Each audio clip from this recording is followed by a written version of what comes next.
Como Deus ama a verdade, né, pessoal? Como Deus ama a verdade. A gente vê aqui no Salmo 51, Davi confessa seu pecado, suplica o perdão e roga a Deus que lhe renove um espírito reto. Aqui a gente vê ele dizendo: tem misericórdia de mim, ó Deus, segundo a tua benignidade. Por que ele diz tem misericórdia de mim, ó Deus? Porque ele sabe que o ser humano não tem misericórdia. Quando você cai na mão do ser humano, o ser humano não tem misericórdia. O misericordioso é Deus. É melhor cair na mão de Deus do que na mão do ser humano. Tem misericórdia de mim, ó Deus, segundo a tua benignidade. O que é benignidade? É segundo a tua bondade.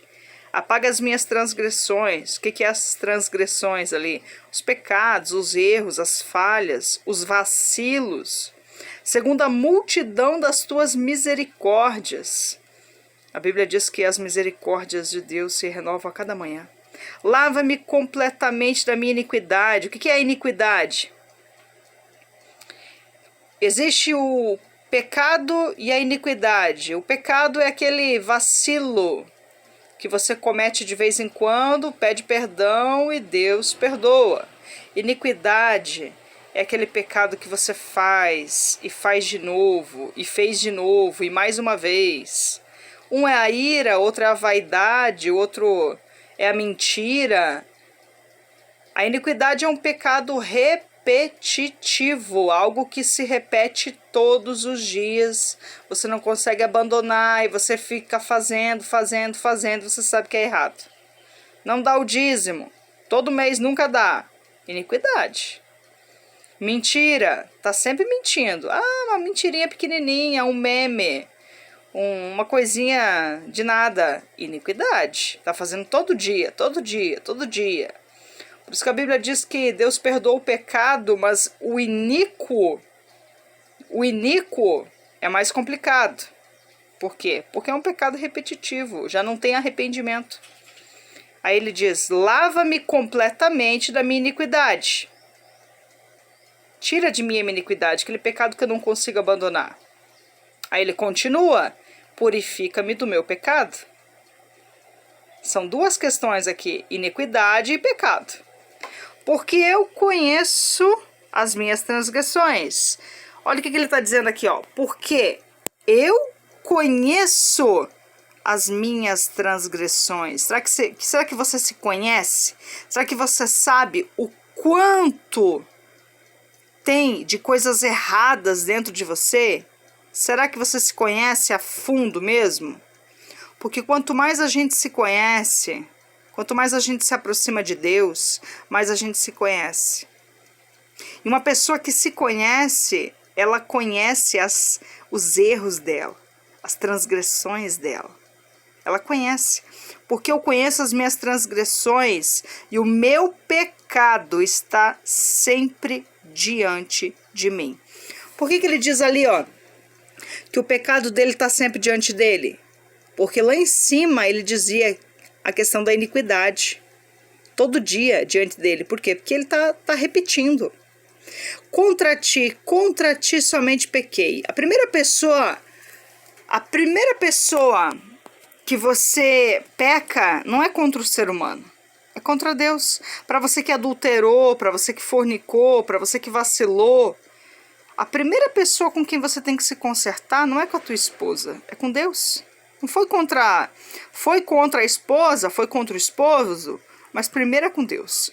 Contra ti somente pequei, e fiz o que até os olhos parece mal, para que seja justificado quando falares e puro quando julgares. Às vezes vem um julgamento sobre a nossa vida e a gente não quer aceitar aquele julgamento. Davi pecou, Deus perdoou o pecado, mas a consequência ficou. A espada nunca se apartou da casa de Davi. E Davi pagou, né? Teve uma filha estuprada, teve o outro filho morto, teve o outro que tentou tomar o trono. Pagou, a espada nunca se apartou da casa de Davi, por causa daquele pecado. Eis que em iniquidade, ó, novamente falando da iniquidade, eis que em iniquidade fui formado, e em pecado me concebeu minha mãe. Todos nós fomos formados debaixo do pecado adâmico, lá de Adão e Eva. Quando você vê uma criança pequenininha, 3 anos, 4 anos, foi você que fez isso aqui, Maria Eduarda? Chacoalha a cabeça dizendo que não foi. Como que uma criança de 3 anos consegue mentir? Porque já foi concebida debaixo do pecado, o pecado original, o pecado lá de Adão e Eva. Todo ser humano vem da queda, todo ser humano precisa aceitar Jesus Cristo, todo ser humano precisa ter uma conexão, um relacionamento com Deus. Isso é individual de ser humano para com ser humano. Não pense que você vai aceitar Jesus e o teu filho está salvo.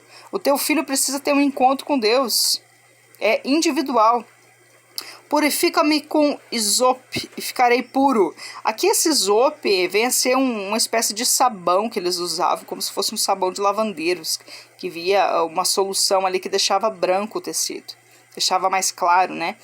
Era um tipo de sabão. Purifica-me com isope e ficarei puro. Lava-me e ficarei mais alvo que a neve. Okay. Esse isope, ele clareava, né? Faze-me ouvir júbilo e alegria para que gozem os ossos que tu quebraste. Esconde a tua face dos meus pecados e apaga todas as minhas iniquidades, para que gozem os ossos que tu quebraste. A pessoa que está em pecado, irmãos, imagina uma pessoa com os ossos todos quebrados. Ela sente uma dor insuportável, uma dor que não tem fim, uma dor dilacerante, uma dor que dilacera. Por quê? Porque todos os ossos quebrados, imagina a dor que essa pessoa sente. Uma pessoa que está em pecado, uma pessoa que não confessa o seu pecado diante de Deus, seja qual for o pecado, não importa o tamanho dele, tá? Porque essa coisa de medir pecado é coisa de ser humano. Para Deus é pecado, iniquidade é iniquidade. Então uma pessoa que não confessa o pecado, ela sente uma dor dilacerante. Ela sente uma exaustão completa. Exatamente como uma pessoa que está acamada com os ossos todos quebrados. É uma dor dilacerante, porque a dor da alma é algo muito, muito, muito, muito profundo. Um espírito angustiado é algo muito profundo. Um espírito que está em angústia, um espírito que está em dor é algo muito profundo. Quando você confessa a Deus o pecado, quando você implora a Deus a misericórdia e pede que te livre desse pecado, seja ele alguém que você não consiga perdoar, uma mágoa, um ressentimento, uma ferida que você tem na alma de algo que fizeram com você e você não consegue perdoar, mas quando você confessa isso para Deus: Senhor, eu não consigo perdoar fulano, não consigo perdoar Beltrano, me ajuda a liberar o perdão, a tirar a mágoa do meu coração, esse pecado sai. Quando ele sai, vem a paz. Esconde a tua face dos meus pecados e apaga todas as minhas iniquidades. Cria em mim, ó Deus, um coração puro e renova em mim um espírito reto. O que é um coração puro? Um coração puro é um coração que não guarda mágoa, é um coração que não guarda rancor, que não guarda ressentimento, um coração que tem liberdade para botar para fora tudo que não presta. Isso é um coração puro. Não me lances fora da tua presença e não retires de mim o teu Espírito Santo. Aleluia! Ei, quanto mais leve tiver o teu coração, quanto mais leve, quanto mais vazio tiver o teu coração de mágoa, de rancor, de ressentimento, você fica levinho, levinho. Então, preste atenção, o arrebatamento é iminente, está vindo, e você precisa jogar fora essas coisas do teu passado, tá? Não fica aí acumulando coisas do passado, não. Torna a dar-me alegria. Olha só, por que tem que tornar? Torna a dar-me alegria da tua salvação. E sustém-me com o espírito voluntário. Tornar a dar alegria, por quê? Porque perdeu a alegria. Porque não tem mais alegria. Porque uma pessoa que não confessa o pecado, ela não tem alegria. Aquilo que eu falei ali atrás. Ela não tem alegria nenhum. Ela se sente oprimida, rejeitada, Se sente, é um desânimo completo, irmãos. É um desânimo, é uma frustração, é um ressentimento, é só choro, é só tristeza, é só pranto, é só dor. Torna a dar-me a alegria da tua salvação. E sustém-me com um espírito voluntário. O que é um espírito voluntário? Um espírito disposto, que está disposto a tudo. Está disposto, está entusiasmado. Então, essas coisas, quando você está em pecado, você perde. Alegria, entusiasmo, contentamento, espírito voluntário, isso tudo se perde dentro do pecado. Tudo isso se perde dentro do pecado. Quando você confessa o pecado, a alegria retorna e esse entusiasmo retorna. Então, ensinarei aos transgressores os teus caminhos. Aqui ele está dizendo que ele vai ensinar a outros que pecaram também os caminhos de Deus. E os pecadores a ti se converterão. O que é converter? É mudar de direção. Você está indo por um caminho, você começa a ir pelo outro. Livra-me dos crimes de sangue, ó Deus, Deus da minha salvação, e a minha língua louvará altamente a tua justiça. Ele foi um homem que matou muita gente, né? Então esse crime de sangue que a Bíblia está falando aqui também tem a ver com isso. Abre, Senhor, os meus lábios e a minha boca entoará o teu louvor. Por que precisa abrir os lábios? Porque a pessoa não consegue cantar mais. Porque a tristeza tomou conta do espírito, da alma, da face, do rosto. Porque um espírito abatido não consegue louvar, não consegue cantar. Quem canta é quem está feliz. Por isso que ele diz aqui, abre, Senhor, os meus lábios e a minha boca entoará o teu louvor. Coloca alegria dentro de mim. Faz eu cantar um novo cântico, Senhor. Muda a minha sorte. É o que ele está dizendo aqui. Porque te não comprases em sacrifícios, senão eu o daria. Não te deleitas em holocaustos. Os sacrifícios para Deus são um espírito quebrantado, um coração quebrantado e contrito. Não desprezarás, ó Deus. Deus é uma verdade, né? Um coração quebrantado, um coração aberto. Coração sincero, não desprezarás, ó Deus. Abençoa Sião segundo a tua boa vontade, edifica os muros de Jerusalém, então te agradarás de sacrifício de justiça, dos holocaustos e das ofertas queimadas, então se oferecerão novilhos sobre o teu altar.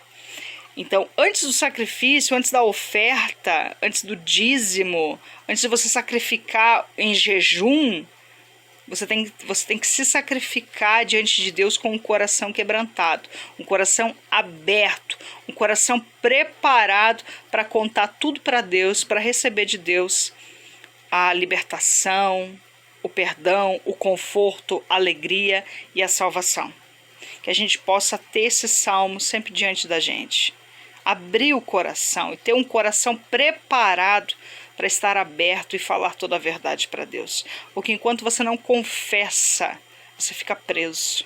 Enquanto você não conta, você fica amarrado. Mas quando você abre a boca, você fala para Deus, Senhor, eu pequei. Senhor, eu, com o meu olhar, com o meu pensamento, eu julguei, eu condenei aquela pessoa. E hoje eu estou colhendo fruto dessa medida que eu medi. Porque com a mesma medida que medires, serás medido. Então, Senhor, em nome de Jesus, perdoa meu pecado. Faça isso, meu irmão, faça isso, minha irmã. Não deixe encerrar o ano aí sem pedir perdão, sem se consertar com Deus. E se o ano já começou, tá em tempo aí de você reconciliar, tá bom? Reconcilia com Deus, peça perdão dos seus pecados. Deus é fiel para perdoar, para restaurar, para colocar alegria de novo dentro do teu coração e fazer tudo novo. Eu sou a pastora Geise Borges, aqui da cidade de Chapecó, Santa Catarina, Brasil.